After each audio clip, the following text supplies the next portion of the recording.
Bir zamanlar, yeşillikler içinde bir ormanın ortasında sevimli bir kasaba vardı. Bu kasabanın en küçük sakinlerinden biri, adı Küçük Kaşif olan bir çocuktu. Küçük Kaşif, maceraları ve keşifleri seven, her zaman yeni şeyler öğrenmeye meraklı bir çocuktu. Bir gün, Küçük Kaşif, kasabasının etrafındaki ormanın derinliklerine doğru yola çıktı. Elbisesini ve şapkasını giydi, sırtındaki küçük sırt çantasına birkaç atıştırmalık ve su koydu.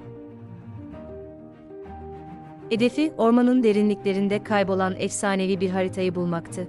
Yolda ilerlerken, ormanın gizemli ve büyülü atmosferi onu büyüledi. Küçük kuşlar melodik şarkılarını söylerken, rengarenk kelebekler etrafında uçuşuyordu. Derin ormanın içinde, Küçük Kaşif'in karşısına bir tavşan çıktı. Tavşan, "Merhaba Küçük Kaşif, nereye gidiyorsun?" dedi. Küçük Kaşif, "Merhaba, kaybolan bir haritayı bulmaya gidiyorum. Haritayı bulursam, ormanda daha iyi yol alabileceğimiz bir yer olduğunu düşünüyorum," diye cevap verdi. Tavşan, "Haritayı bulmak için bana katılmak ister misin?" dedi sevimli bir gülümsemeyle. Küçük Kaşif sevinçle kabul etti ve birlikte yola devam ettiler. Ormanda birçok zorlukla karşılaştılar ama birlikte çalışarak bu zorlukların üstesinden geldiler. Yolda kuşların, ağaçların ve diğer hayvanların yardımıyla kaybolan haritanın izini sürdüler. Küçük Kaşif ve tavşan, ormanın içinde ilerledikçe karşılarına bir nehir çıktı. Ne köprü, ne de sandal vardı, bu yüzden nasıl geçeceklerini düşünmeye başladılar. Ancak, masal ormanının sihirli güzellikleri her zaman yardıma hazırdı. Birdenbire, nehir kenarında yüzen renkli balıklar, bir köprü oluşturmak için bir araya geldiler. Küçük Kaşif ve tavşan, bu balıkların sırtında nehir boyunca geçtiler.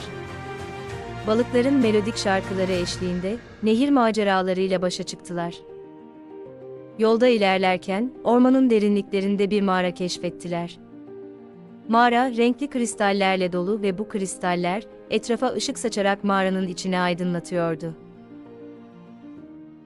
Küçük Kaşif ve tavşan, mağaranın içinde ilginç şekiller ve semboller bulan bir duvar resmi keşfettiler. Bu semboller, haritanın ormanda nereye götürdüğünü anlamalarına yardımcı oldu. Ancak, mağara içinde dolaştıkça, bir grup kelebek insan figürleriyle dolu bir odaya ulaştılar. Bu kelebek insanlar, Küçük Kaşif ve tavşana eski bir öykü anlatmaya başladılar. Öykü, ormanın eski zamanlarda nasıl sihirli bir yer haline geldiğini anlatıyordu. Yolculuklarına devam eden Küçük Kaşif ve tavşan, ormanın içinde şaşırtıcı peyzajları keşfetmeye devam ettiler. Dev bir mantarın altında yaşayan bir aile, rengarenk kuşların danslarına eşlik ederek geçen bir gün ve ormanın kalbinde bulunan büyük bir ağacın gizemli güçleriyle tanışmaları gibi birçok olay yaşadılar. Sonunda, haritanın bulunduğu eski bir ağacın içinde gizlendiğini keşfettiler. Harita, ormanın derinliklerindeki sihirli bir şehre yol gösteren özel bir haritaydı. Küçük Kaşif ve tavşan, haritayı takip ederek sihirli şehre vardılar. Sihirli şehir, masal dünyasının tam ortasında yer alıyordu. Renkli evler, neşeli insanlar ve sevimli hayvanlarla doluydu. Küçük Kaşif ve tavşan, harita sayesinde birçok yeni arkadaş edindiler ve maceralarına birlikte devam ettiler.